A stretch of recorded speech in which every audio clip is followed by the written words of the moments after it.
Welcome back to the channel. पिछले lecture में हमने पढ़ा था एटम्स, मॉलिक्यूल, कंपाउंड और डिस्कवरी ऑफ इलेक्ट्रॉन। और इस नए लेक्चर में आज हम पढ़ेंगे discovery of proton, discovery of neutron और अगला टॉपिक होगा हमारा जे थॉमसन का मॉडल, जो फर्स्ट मॉडल प्रपोज किया था जे थॉमसन ने। तो डिस्कवरी ऑफ प्रोटॉन ऐसे हुई कि एटम को माना जाता था इलेक्ट्रिकली न्यूट्रल है। अगर इलेक्ट्रॉन की डिस्कवरी हो गई और इलेक्ट्रॉन में नेगेटिव चार्ज है तो इसका मतलब कोई ना कोई पॉजिटिव चार्ज होगा ही होगा। तो उसको डिस्कवर करने के लिए कुछ कुछ एक्सपेरिमेंट करे गए।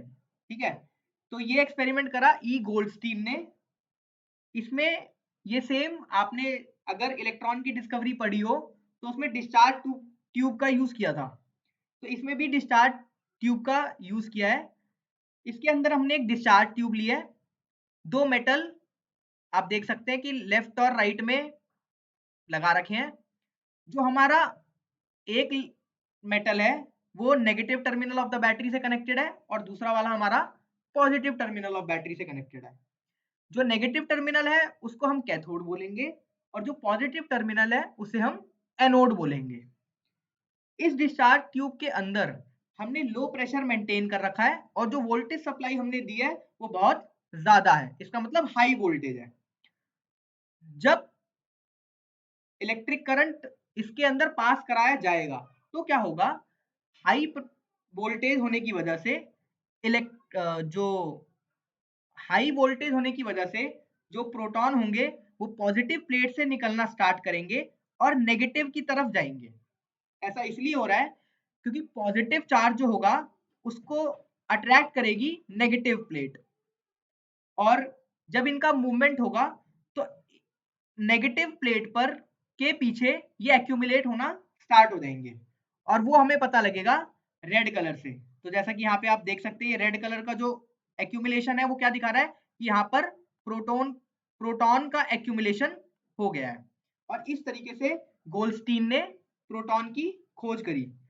और इस एक्सपेरिमेंट को करने के लिए वेरियस गैसेस का यूज किया गया, जैसे क्लोरीन, हाइड्रोजन और बकायदा जो गैस और भी अवेलेबल थी उसको इसके अंदर डालकर यूज करा गया। उससे क्या देखा गया कि इनके जो गैसेस में चार्जेस आ रहे हैं और जो मास आ रहा है, जो चार्ज आ रहा है और मास आ रहा है वो डिफरेंट आ रहा है। ऐसा क्यों हुआ, क्योंकि जो गैस भरी है, जैसे क्लोरीन भरी है मैंने, तो क्लोरीन का एटॉमिक नंबर होता है 17 और हाइड्रोजन भरी है उसका एटॉमिक नंबर होता है 1। तो इसके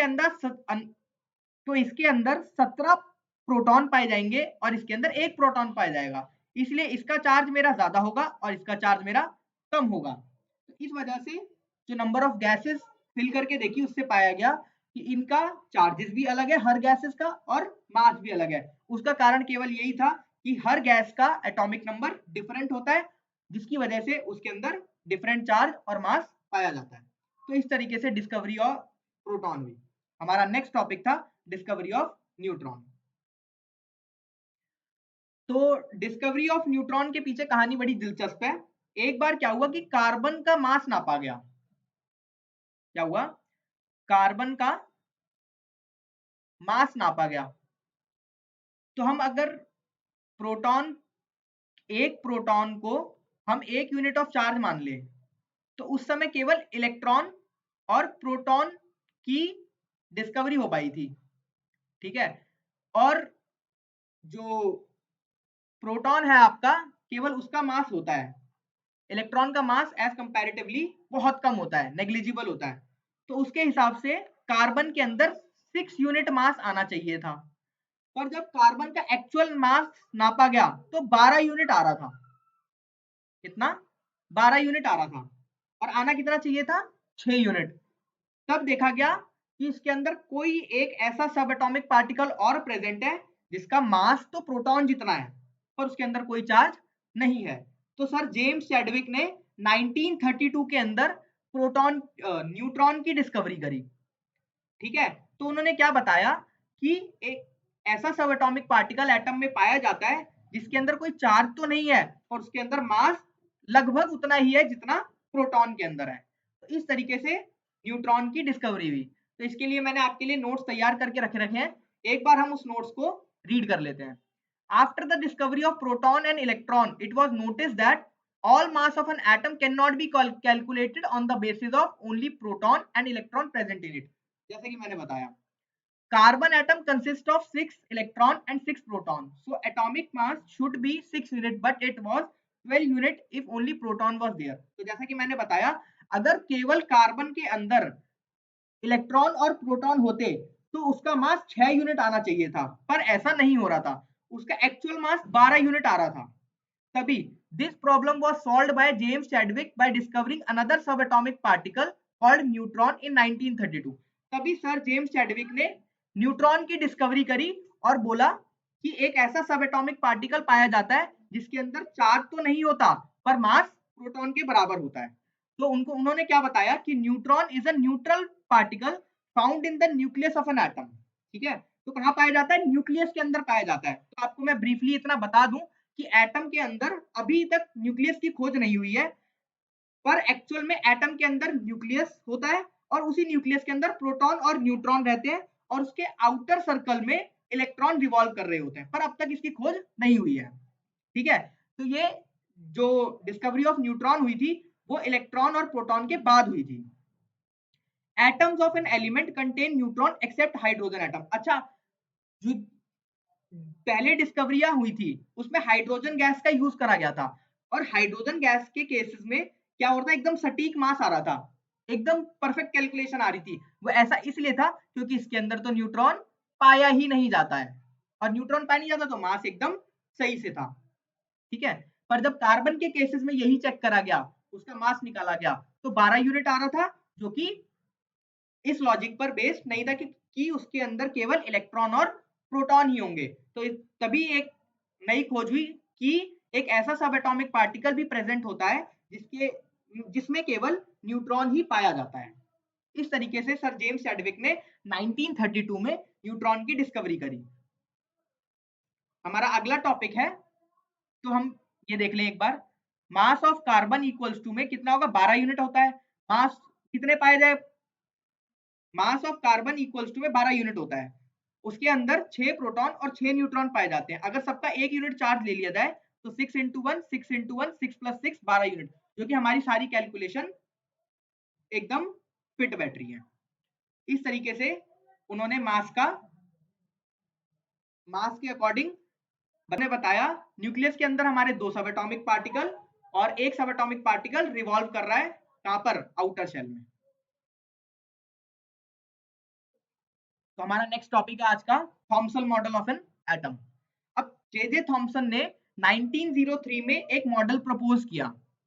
उस मॉडल में क्या था? उन्होंने बोला कि जो हमारा पॉजिटिव चार्ज है वो स्प्रेड हो रखा है, जो हमारा पॉजिटिव चार्ज है वो स्प्रेड हो रखा है और नेगेटिव चार्ज उसके अंदर एम्बेडेड है। यही हमारा पहला पॉइंट है। An atom consist of a sphere of positive charge with negative charge embedded in it. तो उन्होंने ऐसा ही मॉडल दिया था, जैसे आप मान लो कि एक वाटरमेलन है, ये मैंने आपके लिए एक फिगर तैयार करके रख रखी है, जिसमें वाटरमेलन है वो है पॉजिटिव चार्ज और जो रेड सीड इसके अंदर एम्बेडेड है वो है नेगेटिव चार्ज। ठीक है, और उनका कहना ये था कि पॉजिटिव चार्ज और नेगेटिव चार्ज का मैग्नीट्यूड इक्वल होता है, इसी वजह से एटम इलेक्ट्रिकली न्यूट्रल होता है। एटम न्यूट्रल होता है, इसके अंदर कोई चार्ज नहीं होता है। तो एक बार हम थ्योरी पढ़ लेते हैं। After the discovering of electron and proton, J Thomson proposed a model in 1903। तो उनका मॉडल कब आया था? 1903 में आया था।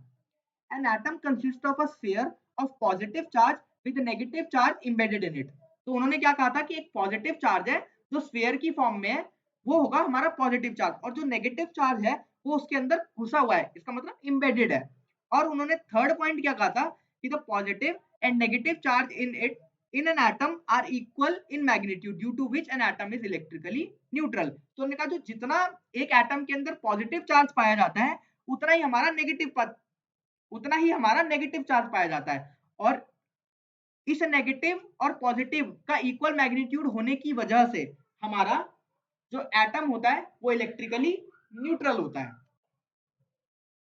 पर उनकी खामी तब आई जब एक एक्सपेरिमेंट किया था सर रदरफोर्ड ने। तो रदरफोर्ड के एक्सपेरिमेंट में ये देखा गया कि जो उन्होंने एक्सपेरिमेंट करे थे वो एक्सपेरिमेंट इस मॉडल पर फिट नहीं बैठ रहे थे। उन्होंने ये तो सिद्ध कर दिया कि एटम इलेक्ट्रिकली न्यूट्रल है, कि एटम में कोई एक्सेस चार्ज नहीं है, जितना पॉजिटिव है उतना नेगेटिव है, पर जो एक्सपेरिमेंट रदरफोर्ड ने करे थे उसका जवाब जे थॉमसन का मॉडल नहीं दे पा रहा था। इस वजह से जे थॉमसन का मॉडल